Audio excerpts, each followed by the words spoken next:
अस्सलाम वालेकुम dear students. आज के लेक्चर में हम किडनी से रिलेटेड प्रॉब्लम्स के बारे में डिस्कस करेंगे। आज का टॉपिक है kidney problems and cures. Cure कहते हैं इलाज मुआवजे को। किडनी प्रॉब्लम में एक बहुत कॉमन और इम्पोर्टेंट जो प्रॉब्लम है वो ये है कि किडनी में बात का स्टोन्स बन जाते हैं। सवाल ये पैदा होता है कि ये किडनी स्टोन्स क्यों बन जाते हैं। तो किडनी स्टोन्स के बनने की एक सबसे बड़ी वजह तो ये है कि अगर ब्लड में कैल्शियम का लेवल बढ़ जाए तो स्टोन फॉर्मेशन शुरू हो जाती है। High level of calcium in blood, ये जो कंडीशन है जिसमें ब्लड में कैल्शियम का लेवल बढ़ जाता है, इस कंडीशन को हम कहते हैं हाइपर कैल्सीमिया।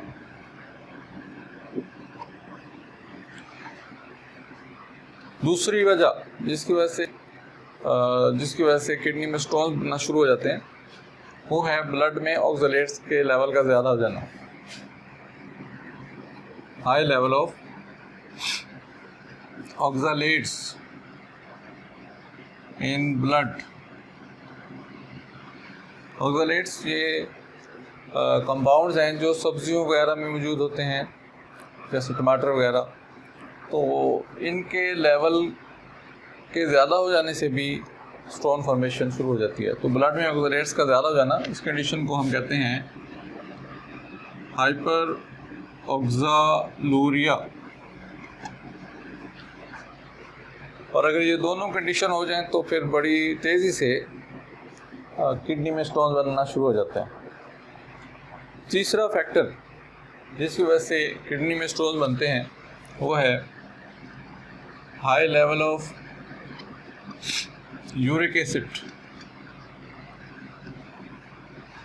ठीक है, ब्लड में यूरिक एसिड का लेवल बढ़ जाए तो भी किडनी के अंदर स्टोन्स बनना शुरू हो जाते हैं। ये जो स्टोन्स हैं ये एक टाइप की नहीं होती बल्कि ये दूसरे टाइप्स के होते हैं। तो अब हम इनकी टाइप्स के बारे में देखते हैं। टाइप्स तो ज़्यादातर जो स्टोन्स हैं वो कैल्शियम और ऑक्सलेट्स इनके ज़्यादा होने की वजह से बनते हैं। तो ऐसे स्टोन्स को हम कहते हैं calcium oxalate stones. Calcium oxalate stones ऐसे स्टोन्स की बनने के जो चांसेस हैं वो 75% होते हैं। यानी ज़्यादातर जो स्टोन्स हैं 75% स्टोन्स वो कैल्शियम ऑक्सलेट टाइप स्टोन्स होते हैं। दूसरी टाइप के जो स्टोन्स बनते हैं उन्हें हम कहते हैं कैल्शियम फॉस्फेट स्टोन्स। अगर ब्लड में कैल्शियम का लेवल बढ़ जाए तो ये फॉस्फेट के साथ कंबाइन करके कैल्शियम फॉस्फेट स्टोन्स बना सकती है। तो इस तरह के जो स्टोन्स हैं इनके बनने के चांसेस 15% होते हैं। और तीसरी टाइप के जो स्टोन्स हैं हम कहते हैं यूरिक एसिड स्टोन्स। ये यूरिक एसिड की वजह से बनते हैं और इनके जो चांसेस हैं वो 10% होते हैं। ठीक है, तो इस तरह ये तीन दूसरे टाइप्स के स्टोन्स हैं जो बनते हैं। अब ये स्टोन्स किडनी के अंदर किस जगह पर बनते हैं, तो किडनी में हमने देखा था कि एक कैविटी सी होती है, इस कैविटी को पेल्विस कहा जाता है। जो कैविटी है किडनी की इसको पेल्विस कहा जाता है। तो इस पेल्विस के अंदर स्टोन्स बनते हैं। स्टोन्स पेल्विस के अंदर बनते हैं। These are stones.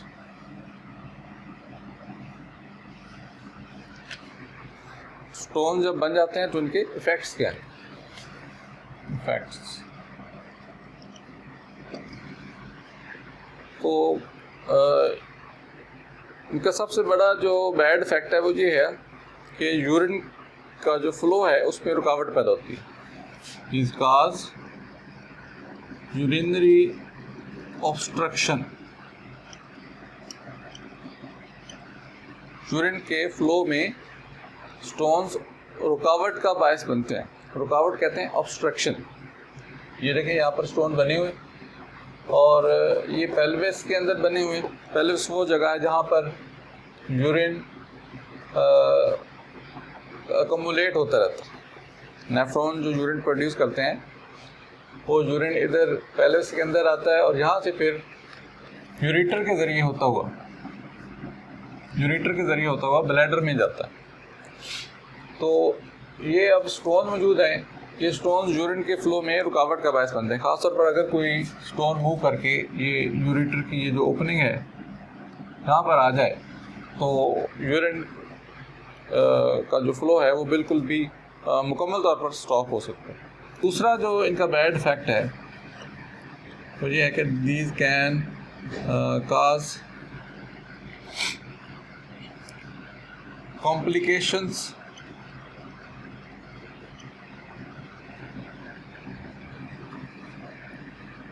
कौन सी कॉम्प्लिकेशंस? इन्फेक्चुअस कॉम्प्लिकेशंस। इनकी वजह से किडनी में इन्फेक्शन हो सकता है और इन्फेक्शन होने से फिर पस वगैरह पी वगैरह बढ़ सकती है। ये इनके बैड इफेक्ट्स हैं। अब इनका इलाज कैसे किया जाता है? किडनी स्टोन बन गए तो इनका जो रिमूवल है वो कैसे किया होता है? ट्रीटमेंट। तो किडनी के ट्रीटमेंट का एक तरीका जो है वो तो सर्जरी है, यानी ऑपरेशन करके पथरियों को निकाला जा सकता है। ये पुराना तरीका है। अब एक और टेक्निक भी डेवलप हो चुकी है जिसे हम कहते हैं लिथोट्रिप्सी। ठीक है, अब एक और टेक्निक डेवलप हो चुकी है जिसे लिथोट्रिप्सी कहा जाता है। इस टेक्निक में क्या होता है? इस टेक्निक में जो स्टोन है उनको तोड़ दिया जाता है और फिर टूटने के बाद स्टोन यूरिन के जरिए बॉडी से बाहर निकल जाते हैं। तो इस टेक्निक में क्या होता है? Stones are broken into pieces. Stone को छोटे छोटे पीसेस में तोड़ दिया जाता है और फिर जब स्टोन टूट जाते हैं तो वो यूरिन के जरिए बॉडी से बाहर निकल जाते हैं। अब इस लिथोट्रिप्सी के कई सारे मेथड्स हैं, लेकिन जो मेथड कॉमन यूज़ होता है स्टोन्स को निकालने के लिए उसे हम कहते हैं, उस मेथड को हम कहते हैं extra corporeal shock wave lithotripsy. ये इसका एक कॉमन मेथड। इसमें क्या होता है? इस मेथड में एक्सरे या अल्ट्रासोनिक वेव्स स्टोन्स के ऊपर डाली जाती हैं। ठीक है, इस मेथड में क्या होता है? Extra corporeal shock wave lithotripsy में क्या होता है? एक्सरेज या अल्ट्रासोनिक वेव्स बॉडी से बाहर एक मशीन के ज़रिए स्टोन्स के ऊपर डाली जाती हैं, जिसके नतीजे में स्टोन्स टूट जाते हैं और फिर वो बॉडी से यूरिन के ज़रिए बाहर निकल जाते हैं। तो इसमें ऑपरेशन की ज़रूरत नहीं है, सिंपली एक मशीन के ज़रिए बॉडी के बाहर से एक्सरे या अल्ट्रासोनिक वेव्स स्टोन्स के ऊपर डाली जाती हैं, जिसके नतीजे में स्टोन्स टूट जाते हैं और फिर स्टोन्स के जो पीसेस हैं वो यूरिन के ज़रिए बॉडी से बाहर निकल जाते हैं। किडनी से रिलेटेड एक और बड़ा प्रॉब्लम ये है कि किडनी बाद काम करना छोड़ देते हैं, यानी किडनी नकारा हो जाते हैं। तो किडनी का ये जो प्रॉब्लम है जिसमें किडनी काम करना छोड़ देते हैं, इस प्रॉब्लम को कहते हैं किडनी फेलियर। अब सवाल ये पैदा होता है कि किडनी फेल क्यों हो जाते हैं, यानी इसके असबाब क्या है। तो इसकी सबसे पहली वजह तो ये है कि कुछ पैथोजेंस ऐसे हैं जो नेफ्रॉन्स को डैमेज कर देते हैं, नेफ्रॉन्स में इन्फेक्शन का बायस बनते हैं। पैथोजेंस क्या होते हैं ये हम देख चुके हैं। ऐसे तमाम माइक्रो ऑर्गेनिज्म जो जानदारों में बीमारियों का बायस बनते हैं उन्हें पैथोजेंस कहा जाता है, जैसे बैक्टीरिया, वायरसेस वगैरह। तो ये पैथोजेंस है। तो पैथोजेंस नेफ्रॉन्स में इन्फेक्शन का बायस बनते हैं, और जब बहुत सारे नेफ्रॉन्स डैमेज हो जाते हैं तो गुर्दे का फंक्शन जो है वो ख़त्म हो जाता है और गुर्दे नकारा हो जाते हैं। एक वजह तो ये है। दूसरी वजह केमिकल्स। कुछ केमिकल्स ऐसे होते हैं जो हमारी बॉडी के या तो अंदर खुद ब खुद बन जाते हैं या बाहर से हमारी खुराक के जरिए बॉडी में जाते हैं। अगर उन केमिकल्स के जहरीले असरात को ख़त्म ना किया जाए तो वो केमिकल्स किडनीज में चले जाते हैं और किडनीज में नेफ्रॉन्स को डैमेज कर देते हैं, जिसके नतीजे में किडनी नकारा हो जाते हैं। ठीक है, तो इन केमिकल्स की एक मिसाल अद्वियात भी हैं। कई सारी अद्वियात ऐसी हैं जो ज़्यादा मिकदार में लेने से किडनीज को डैमेज कर सकती हैं।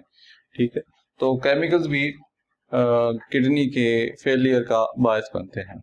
इसके अलावा और भी कई सारे फैक्टर्स हैं, जैसे हाई ब्लड प्रेशर, शुगर का हो जाना, डायबिटीज़ और इस तरह के और भी कई सारे फैक्टर्स हैं जो गुर्दों के नकारा होने का बायस बनते हैं। अब गुर्दे नकारा हो गए तो उसका इफेक्ट क्या होता है?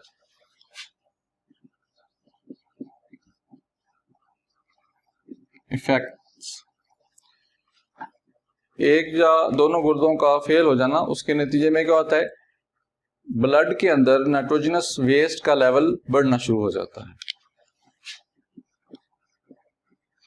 High level of nitrogenous waste in blood. हम पढ़ चुके हैं कि गुर्दे ब्लड में से नाइट्रोजनस वेस्ट को कलेक्ट करते हैं और यूरिन के जरिए बॉडी में से निकाल देते हैं। जब गुर्दे नकारा हो जाते हैं तो गुर्दे अपना काम नहीं करते, जिसके नतीजे में ब्लड में नाइट्रोजनस वेस्ट का लेवल बढ़ना शुरू हो जाता है। अब नाइट्रोजनस वेस्ट में ज़्यादातर मिकदार यूरिया की होती है। ठीक है, नाइट्रोजनस वेस्ट में जो मेन चीज़ है वो है यूरिया। तो गुर्दों के फेल होने की सूरत में ब्लड में यूरिया का लेवल बहुत ज़्यादा हो जाता है। जब ब्लड में यूरिया का लेवल ज़्यादा होता है तो फिर और बहुत सी कॉम्प्लिकेशंस पैदा हो जाती हैं। मिसाल तौर पर high level of urea causes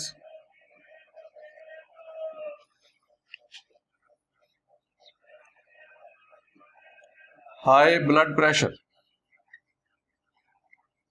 जब ब्लड में यूरिया का लेवल बढ़ेगा तो ब्लड प्रेशर बढ़ जाएगा, क्योंकि ब्लड की थिकनेस बढ़ जाएगी। इसी तरह अनीमिया, यूरिया के बढ़ने से अनीमिया की कंडीशन डेवलप हो जाती है। रेड ब्लड सेल की कमी को कहते हैं अनीमिया। अनीमिया क्या है? लॉस ऑफ या lake of red blood cells, RBCs, यानी रेड ब्लड सेल्स। हमारे ब्लड में रेड कलर के सेल्स होते हैं जिनको रेड ब्लड सेल्स कहा जाता है। ऑक्सीजनेशन में और बॉडी की टिश्यूज की ऑक्सीजनेशन में इन सेल्स का बड़ा रोल है। तो जब ब्लड में यूरिया का लेवल बढ़ता है तो रेड ब्लड सेल्स की मिकदार कम हो जाती है, तो इस कंडीशन को अनीमिया कहते हैं। आम जुबान में अनीमिया को खून की कमी भी कहा जाता है। ठीक है, तो अगर ये कंडीशन ज़्यादा अरसा रहे तो फिर कोमा वगैरह भी हो सकता है, दूसरी अलामात यानी और पेचीदगियाँ पैदा हो सकती है। तो इस तरह ये हार्मफुल इफेक्ट्स हैं जो किडनी के फेल होने के नतीजे में पैदा होते हैं। अब किडनी फेल हो गए तो क्या इसका कोई इलाज भी है? तो आइए अब हम इलाज की बात करते हैं। किडनी फेल होने के बाद इनका जो ट्रीटमेंट है उसके बारे में देखते हैं।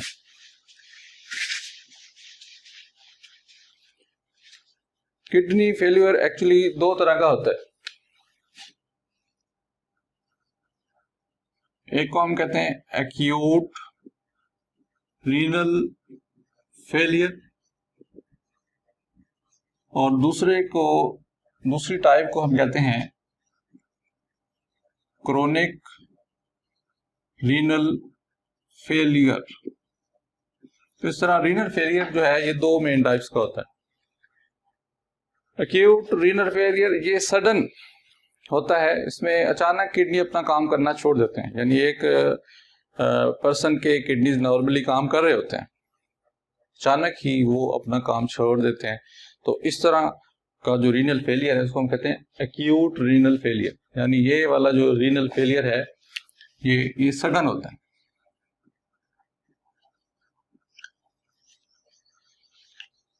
अब ये सडन कैसे होता है, मौसरन देख लेते हैं कि बाद का कोई इंजरी किडनीज को हो गई, किडनी डैमेज हो गए तो उसके नतीजे में हो सकता है, और किसी वजह से अगर किडनीज को ब्लड की सप्लाई रुक जाए तो ये अचानक किडनी का फेलियर हो सकता है।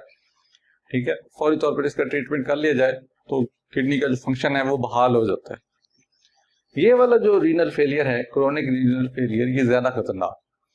इसमें क्या होता है, एक पेशेंट की किडनी जो है वो अचानक से फेल नहीं होते, उनके नेफ्रॉन्स ऐसा वक्त के साथ साथ डैमेज होते रहते हैं, और पता तब चलता है जब सारे नेफ्रॉन जो हैं वो डैमेज हो जाते हैं और गुर्दा जो है बिल्कुल नकारा हो जाता है। तो ये सूरत हाल खतरनाक है। ऐसी सूरत हाल में जो ट्रीटमेंट है वो उसको हम कहते हैं डायलिसिस। ठीक है, कोरोनल रीनल फेलियर जो है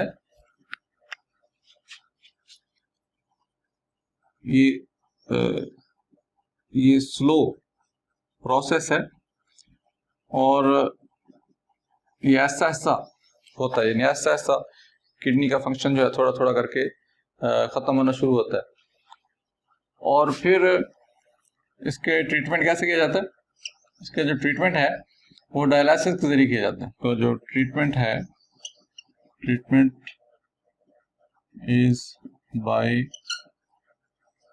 डायलिसिस। अब ये डायलिसिस कैसा ट्रीटमेंट है, मसनूई तरीके से ब्लड को नाइट्रोजनस वेस्ट से पाक करना, ब्लड में से नाइट्रोजनस वेस्ट को निकालना, इस अमल को हम कहते हैं dialysis.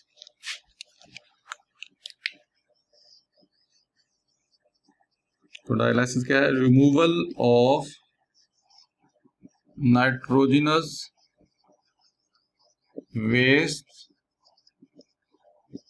From blood by artificial means. तो इस अमल को हम कहते हैं डायलिसिस।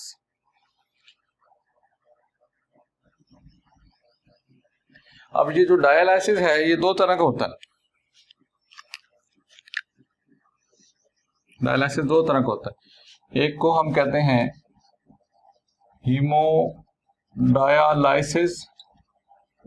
और जिसका दूसरा तरीका है उसे कहते हैं पेरिटोनियल डायलिसिस। अब हम इन दोनों में डिफरेंस देखते हैं, हीमोडायलिसिस और पेरिटोनियल डायलिसिस, इनमें क्या डिफरेंस है। तो हमने देखा कि किडनी का जो फेलियर है ये दो तरह का होता है, acute renal failure and chronic renal failure. Acute renal failure ये अचानक हो जाता है, यानी अचानक किडनी अपना फंक्शन लॉस्ट कर दें, तो इस तरह का जो फेलियर है उसे हम कहते हैं एक्यूट रीनल फेलियर। और क्रोनिक रीनल फेलियर ये स्लो प्रोसेस है, इसका इलाज डायलिसिस के जरिए किया जाता है। स्लो प्रोसेस कैसे है, यानी ऐसा ऐसा किडनी का फंक्शन लास्ट होना शुरू होता है और पता तब चलता है जब किडनी का फंक्शन मुकम्मल तौर पर खत्म हो जाता है। और तो इसका जो इलाज है वो डायलिसिस के जरिए किया जाता है। डायलिसिस क्या है, removal of nitrogenous waste from blood by artificial means.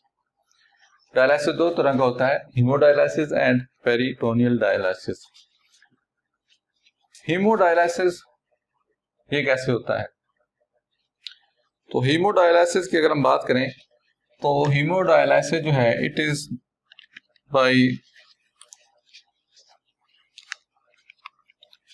Done by a machine called dialyzer. ठीक है, एक मशीन है जिसे डायलाइजर कहा जाता है, उसके जरिए ये डायलाइसिस होता है। ठीक है, एक मशीन है जिसे डायलाइजर कहा जाता है, उसके जरिए ये हीमोडायलाइसिस किया जाता है। डायलाइजर ऐसी मशीन है जिसमें 2 चैम्बर्स होते हैं। डायलाइजर जो है ये ऐसी मशीन है जिसमें 2 चैम्बर्स बने होते हैं। एक साइड पे, इस चैम्बर में एक साइड पे एक फ्लूइड मौजूद होता है। इस फ्लूइड को कहते हैं डायलाइसिस फ्लूइड। और दूसरी साइड पे, इस चैम्बर की जो दूसरी साइड है उसमें ब्लड मौजूद और ब्लड पास हो रहा होता है। पेशेंट का जो ब्लड है वो यहाँ से पास किया जाता है ऐसे, ब्लड ऑफ पेशेंट्स।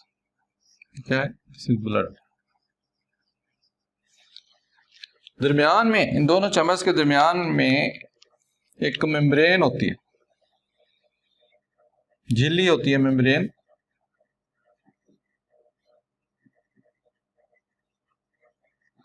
जो इन 2 चैम्बर्स को एक दूसरे से जुदा कर रही होती है। अब जब ब्लड यहां से पास किया जाता है इस चैम्बर में से, तो ब्लड के अंदर जो नाइट्रोजनस वेस्ट वगैरह हैं वो आहिस्ता आहिस्ता डिफ्यूजन के जरिए इस डायलाइसिस फ्लूइड के अंदर आते रहते हैं। ठीक है, जब ब्लड यहां से पास होता है तो यहां से नाइट्रोजनस वेस्ट निकल कर इधर आ जाते हैं। ठीक है, नाइट्रोजनस वेस्ट जो हैं वो मूव करके इधर डायलाइसिस फ्लूइड के अंदर आ जाते हैं ऑस्मोसिस के डिफ्यूजन के जरिए। तो उसके नतीजे में ब्लड जो है वो नाइट्रोजनस वेस्ट से काफी हद तक साफ हो जाता है। तो ये है डायलाइजर का प्रिंसिपल। फिर ये जो डायलाइसिस फ्लूइड है इसको वक्तन फक्तन चेंज कर दिया जाता है। दूसरी डायलाइसिस की जो टाइप है इसे हम कहते हैं पेरिटोनियल डायलाइसिस। ये कैसे होता है? हमारी बॉडी में एक कैविटी मौजूद है एब्डोमेन वाले रीजन में, उस कैविटी को पेरिटोनियल कैविटी कहा जाता है। कि ये हमारी बॉडी है,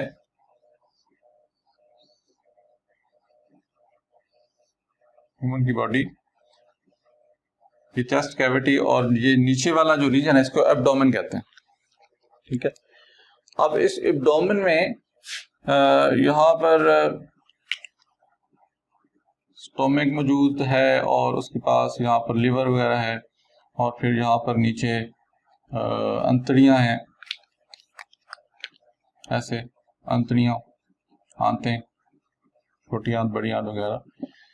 यहाँ पर इनके पास, इधर इन ऑर्गन्स के पास एब्डोमेन वाले रीजन में यहाँ पर एक कैविटी होती है। इस कैविटी को कहते हैं पेरिटोनियल कैविटी। ये जो कैविटी है इस कैविटी को कहते हैं पेरिटोनियल कैविटी।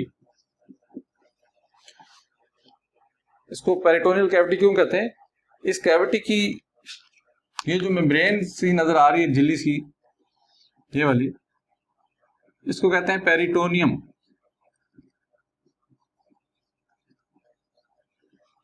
ठीक है, पेरिटोनियल कैविटी की जो मेम्ब्रेन है उसको पेरिटोनियम कहा जाता है। तो पेरिटोनियम की वजह से इस कैविटी को पेरिटोनियल कैविटी कहा जाता है। पेरिटोनियम की खास बात यह है, ये जो मेम्ब्रेन है पेरिटोनियम, इसकी खास बात यह है कि इसके इर्द गिर्द, इसके अंदर ब्लड कैपिलरीज, ब्लड वेसल्स मौजूद होती हैं। तो पेरिटोनियल डायलाइसिस की हम बात कर रहे हैं।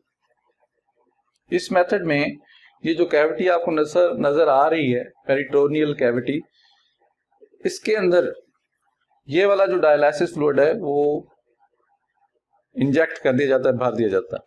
ठीक है, यानी डायलाइसिस फ्लूइड को इस पेरिटोनियल कैविटी के अंदर डाल दिया जाता है। ये क्या है, दिस इज डायलिसिस फ्लूइड। कैसे डाला जाता है, एक ट्यूब के जरिए जिसको कैथीटर कहा जाता है, कैथीटर, उसके जरिए डायलिसिस फ्लूइड को पेरिटोनियल कैविटी के अंदर डाल दिया जाता है। अब पेरिटोनियम में यहाँ पर ब्लड वेसल मौजूद है इसके इर्द गिर्द, और ब्लड वेसल्स में ब्लड मौजूद है, ब्लड के अंदर नाइट्रोजनस वेस्ट है,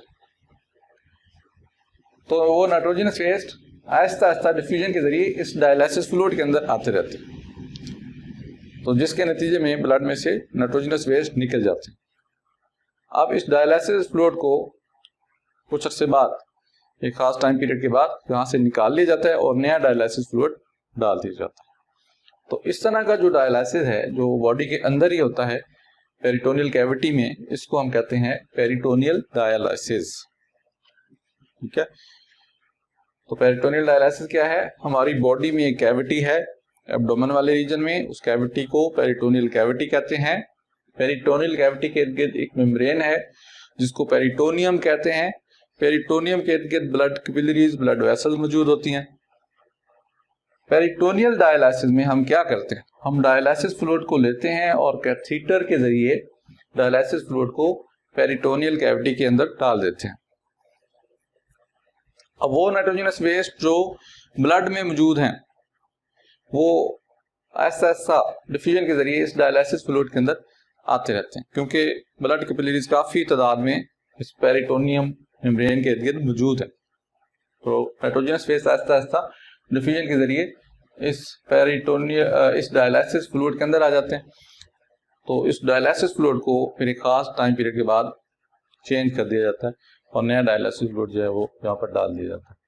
तो इस तरह ये दो टाइप का डायलिसिस है, जिसके जरिए ब्लड में से नाइट्रोजनस वेस्ट को निकाला जाता है। अब अगर इस दौरान ये जब डायलिसिस हो रहा होता है तो इस दौरान किडनी की ट्रीटमेंट जारी रहती है। अगर तो किडनी का फंक्शन बहाल हो जाए तो ठीक है, अदरवाइज फिर ये कोई मुस्तकिल इलाज नहीं है। ठीक है, ये आर्जी इलाज है। अगर किडनी का फंक्शन बहाल ना हो और गुर्दे का फंक्शन, किडनी का फंक्शन मुकम्मल तौर पर ही खत्म हो जाए, गुर्दा मुकम्मल तौर पर ही नकारा हो जाए, उसके बहाल होने के चांसेस बिल्कुल ही ना रहे, तो इस कंडीशन को हम कहते हैं एंड स्टेज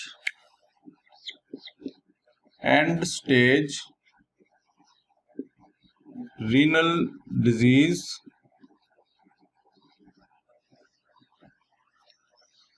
ठीक है, एंड स्टेज रीनल डिजीज और यूरेमिया। इस कंडीशन क्या कहते हैं, एंड स्टेज रीनल डिजीज और uraemia. Complete failure of kidney is called end stage renal disease और यूरेमिया। तो ये क्वेश्चन एग्जाम में आ सकता है, what is end stage renal disease और व्हाट इज यूरेमिया। तो गुर्दे के फंक्शन का मुकम्मल तौर पर खत्म हो जाना, इस अमल को हम कहते हैं एंड स्टेज रीनल डिजीज या यूरेमिया। जब ये कंडीशन आ जाए तो फिर डायलिसिस बार बार नहीं किया जा सकता। तो ऐसी सूरत हाल में फिर जो ऑप्शन पीछे रह जाती है वो है किडनी ट्रांसप्लांटेशन। ठीक है, तो डायलिसिस के बाद जो नेक्स्ट ऑप्शन पीछे है वो है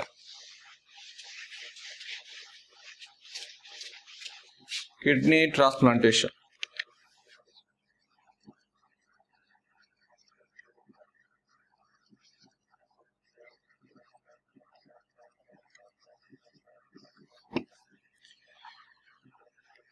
किडनी ट्रांसप्लांटेशन क्या है, नकारा किडनी को निकाल देना और उसकी जगह पर सेहतमंद किडनी को किसी और पर्सन से लेकर लगा देना। इस अमल को हम कहते हैं किडनी ट्रांसप्लांटेशन, यानी नकारा गुर्दे को निकाल कर उसकी जगह पर एक सेहतमंद गुर्दे को इंस्टॉल कर देना। इस अमल को हम कहते हैं किडनी ट्रांसप्लांटेशन। अब किडनी ट्रांसप्लांटेशन में जो एक बात पेश नज़र रखी जाती है वो ये है कि ऐसे नहीं है कि एक आदमी का गुर्दा फेल हो गया तो किसी और से जिससे मर्जी चाहें आप निकाल के लगा दें, वो एडजस्ट कर जाएगा। ऐसा नहीं होता, बल्कि जिस तरह एक पर्सन को अगर हम ब्लड लगाना चाहें तो ब्लड पहले मैच किया जाता है, बिल्कुल इसी तरह जो डोनर होता है, जो किडनी अपना अतिया कर रहा होता है किसी दूसरे आदमी को, जिसको रेसिपिएंट कहा जाता है, डोनर और रेसिपिएंट दोनों की टिश्यूज के टेस्ट किए जाते हैं और उन दोनों का मैचिंग होना चाहिए। ठीक है, उन दोनों की टिश्यूज को एक दूसरे साथ मैच करना चाहिए। अगर तो उन दोनों की टिश्यूज मैच कर जाएं तो फिर ऐसे डोनर से किडनी को निकाल कर एक पेशेंट जिसका किडनी नकारा हो चुका है उसकी बॉडी में इंस्टॉल कर दिया जाता है। तो किडनी ट्रांसप्लांटेशन क्या है?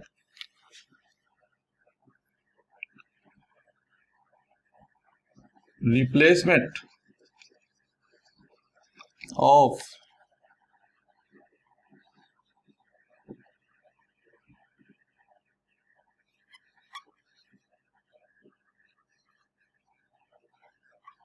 फेल्ड किडनी, जो किडनी फेल हो चुका है, नकारा हो चुका है,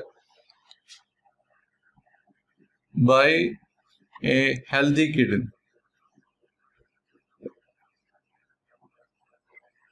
नकारा गुर्दे को हेल्दी किडनी के साथ रिप्लेस कर देना, इसको हम कहते हैं किडनी ट्रांसप्लांटेशन। और ये हेल्दी किडनी कहाँ से आता है? फ्रॉम ए मैचिंग डोनर, किसी ऐसे पर्सन से जिसकी टिश्यूज रेसिपिएंट की टिश्यू के साथ मैच कर। तो इस तरह ये फिर किडनी के फेल होने के बाद, मुकम्मल तौर पर फेल होने के बाद जो लास्ट ऑप्शन रह जाती है वो है किडनी ट्रांसप्लांटेशन। तो ये था किडनी प्रॉब्लम्स के बारे में। उम्मीद है आपको किडनी की प्रॉब्लम समझ आई होंगी। बहुत शुक्रिया, अल्लाह हाफिज़।